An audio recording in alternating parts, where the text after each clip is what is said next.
और मोरबी की तो एक बात खास है, यहाँ का आदमी एकदम झकास है। मोरबी का एक बात खास है कि यहाँ का आदमी एकदम झकास है। मैंने एक से पूछा कैसे आपका बेटा तुतलाता है का? बोले हमेशा नहीं तुतलाता है, बोलता है तब तुतलाता है। जबरदस्त आत्मविश्वास है, इसीलिए मोरबी का आदमी एकदम झकास है। सिगरेट हाथ में रख के माचिस मांगने वाले मैंने 1000 देखे, यहां माचिस रख के सिगरेट मांगते हैं। जबरदस्त आत्मविश्वास है, इसीलिए मोरबी का आदमी एकदम झकास है। मारी कविता केम थया तमने लोगों ने गमी की न थी? गमी तो फिर जोरदार निपटाओ। अच्छा है। अभी मिल गया, मैं पिछले बार गुजर रहा था मोरबी से तो एक आदमी मिल गया। मैं बोला यार ये यूक्रेन और रूस की लड़ाई चल रही है, यूक्रेन बहुत गरीब है, रूस समर्थ है, कोई ट्रिक है क्या तेरे पास? बोले जी यहाँ 1000 टाइल्स के कारखाने हैं, हम सब बहुत समर्थ लोग हैं, ज्ञान से भी धन से भी। मैं बोला बताओ। बोले यूक्रेन को हेयर एंड शोल्डर शैम्पू को घोल के टैंक में भर के रूस के ऊपर छिड़कना चाहिए। हैं? बोला इससे क्या होगा? रूसी मरते हैं ना। ये बात मोरबी ही कह सकता है, इसीलिए खास है। और यहाँ का आदमी एकदम झकास है। मेरी सुंदरता की बात कर रहे थे। जब मेरी पत्नी खुश होती है तो कहती तुम मेरे सोना हो, तुम मेरे चांदी हो, तुम मेरे मोती हो, तुम मेरे धन हो। और मोदी जी कहते हैं काला धन जब्त होगा। ताली बजाओ, सांस लेना है। और मोदी जी कहते हैं काला धन जब्त होगा, और अब तो कहते हैं कि काला धन जब्त भी होगा और सार्वजनिक भी होगा। बहुत दिक्कत है भाई साहब, मैं क्या बताऊं। राखी सावंत का स्वयंवर जब टीवी पे आता था, हमारे गांव का हर बूढ़ा चश्मा पोंछ के टीवी का आगू बैठ जाता था। हमने कहा बाबा इस उम्र में स्वयंवर से क्या लेना देना? बोले बेटा जब तक सांस है तब तक आस है। और ये स्वयंवर में कौन धनुष तोड़ना, इसमें तो अपना भी चांस है। विधायक जी, सांसद जी, मंत्री जी, जितनी बड़ी बड़ी प्रतिभाएं बैठी हैं, मैं आपको प्रणाम करता हूं।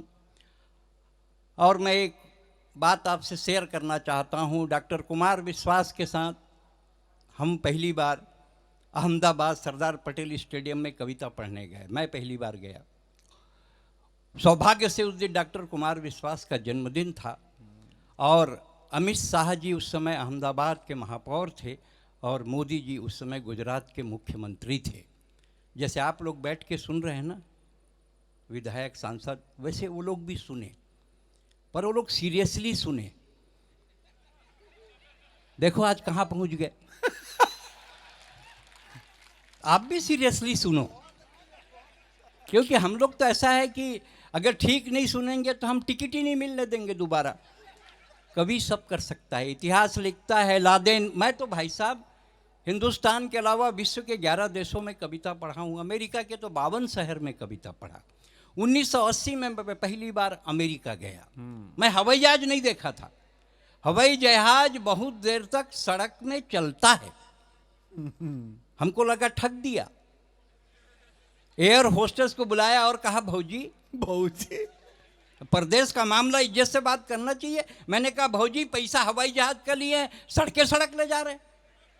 बोले नहीं रनवे है, थोड़ी देर बाद टेक ऑफ होगा। थोड़ी देर बाद हवाई जहाज उड़ा, एक दूसरी एयर होस्टेस आई। हमने कहा काकी, उसका उम्र ज्यादा था, एयर इंडिया का था। ताली बजाओ, सांस लेना है।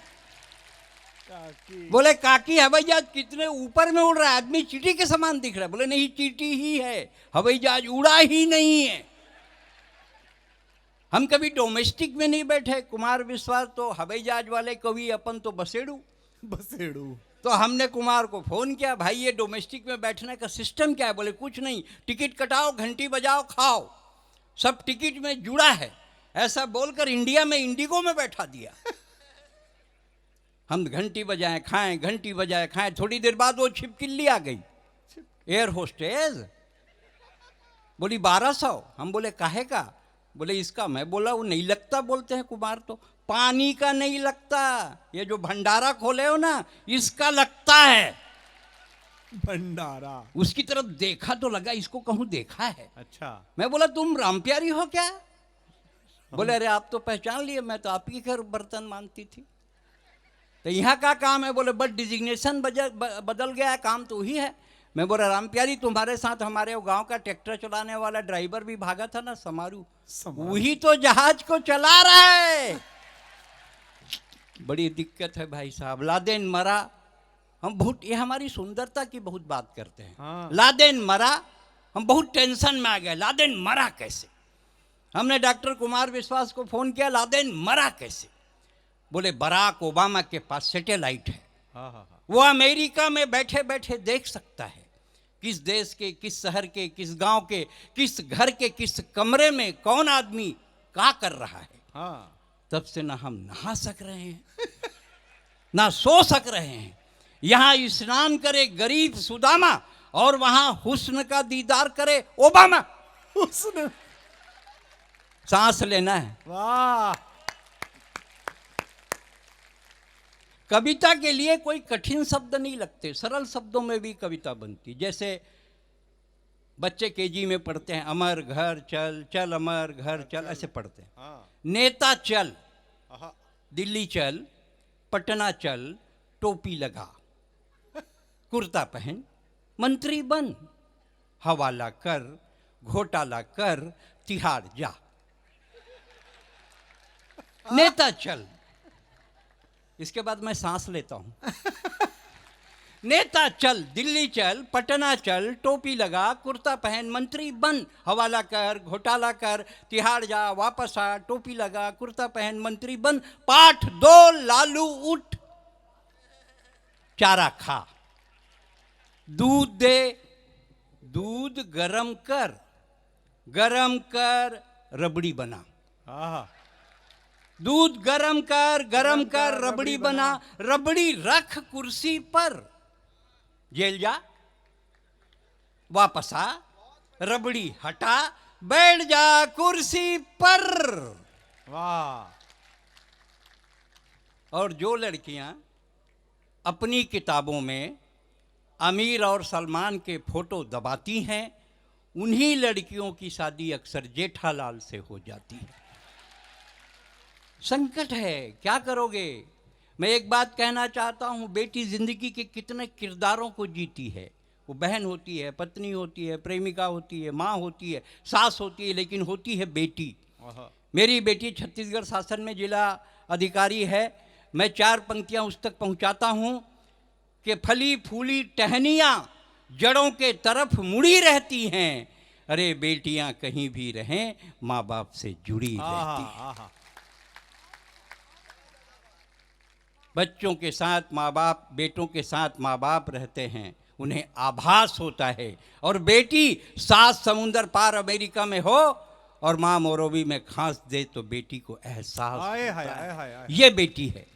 बेटी से बड़ी ताकत शक्ति किसी की नहीं होती। इसका मतलब ये नहीं है कि बेटे कोई काम के नहीं है। रात के 11 बजे नींबू अदरक लाना हो तो बेटे ही लाते हैं, उनका भी रोल है, ऐसा नहीं है। लेकिन एक बात मैं फिर भी कहना चाहता हूँ, राजस्थान में एक कवि रहे सुरेंद्र दुबे, सब मंच जानता है। जी जी। वो साहब 1 जनवरी को उनका निधन हो गया। विकीपीडिया जैसे एथेंटिक सोशल मीडिया ने मेरी फोटो लगाकर छत्तीसगढ़ में समाचार जारी कर दी कि सुरेंद्र दुबे का निधन, बेमेतरा में अंतिम संस्कार।